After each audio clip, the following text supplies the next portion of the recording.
Bonjour à tous et bienvenue. Épisode 3 des lectures de Neji, aujourd'hui l'équipe. Et souvenez-vous, dans l'épisode 1 consacré au masque, j'avais évoqué notamment les écuries DC et Marvel. Vidéo que je vous incite à aller voir si vous l'avez pas vue, elle est vachement bien. Aujourd'hui, je voudrais vous parler de Enrico Marini, auteur italien qui s'est vu offrir l'opportunité de travailler sur le Chevalier Noir. L'étendard de la justice à Gotham, je parle bien sûr de Batman. Batman, The Dark Prince Charming, Le Prince Charmant des Ténèbres ou encore Le Batman de Marini si on n'a pas envie de se faire chier, est une histoire en 2 tomes sortis entre novembre 2017 et juin 2018.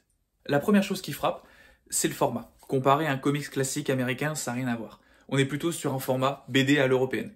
Marini étant italien et l'éditeur étant français, ça a dû jouer.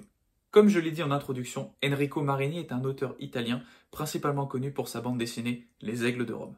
Ça se passe en -11 avant Jésus-Christ, en plein Empire romain, où 2 demi-frères que tout oppose vont être formés à devenir les futurs grands soldats de demain. Alors pourquoi j'ouvre une parenthèse sur ce qu'a écrit Marini? Eh bien c'est pour vous montrer qu'on est loin de l'univers Batman de base. Et pourtant. Car, en effet, Marini est le premier auteur européen à écrire un récit Batman pour le marché européen. Ça claque. Alors, est-ce une bonne adaptation? Vérifions. L'univers et les nombreux personnages qui gravitent autour de Batman font que les possibilités en termes d'écriture sont quasi sans limite. Et pourtant, l'auteur fait un choix simple. Nous parler d'un affrontement avec son ennemi juré, son pire ennemi, son antithèse, je parle bien sûr du Joker. Bien pratique qu'il y ait 2 tomes pour montrer l'affrontement sur les couvertures. Malin le Enrico. Je vous pose le contexte des personnages principaux. Batman, en tant que protecteur de la ville de Gotham, chasse les criminels la nuit. Batmobile, gadget, il a tout ce qu'il faut, il fait tout en solo. Catwoman, elle est présente dans le récit, ni du côté des gentils, ni des méchants, comme d'habitude, elle suit son propre chemin, même si elle a un bon fond. Le Joker. Braqueur et voleur ici, à la tête d'un gang, il cherche à faire plaisir à sa femme Harley Quinn, tout en semant son bordel qu'il affectionne particulièrement. Il y a des choses qui changent pas. C'est dans cet univers que va débarquer Alina, une petite fille qui va chambouler le quotidien de nos héros, en bien et en mal. J'en dirai pas plus sur les enjeux et le scénario, ça serait du spoil et c'est plus intéressant pour vous. Sachez que l'histoire reste classique mais efficace et on a une opposition Joker-Batman qui marche. D'ailleurs, si vous aimez le Joker de Tim Burton campé par Jack Nicholson, à la fois clownesque et cruel, vous allez kiffer celui de Marini, faites-moi confiance. Pour Batman, on est plutôt sur un modèle à la Ben Affleck. Un Batman expérimenté qui a ses méthodes bien à lui. On se comprend? Là où personnellement ça m'a intéressé, et je regrette pas de l'avoir acheté, c'est le talent de Marini pour le dessin. Il est précisé au début de chaque tome, Story and Art par Marini. On comprend assez vite pourquoi.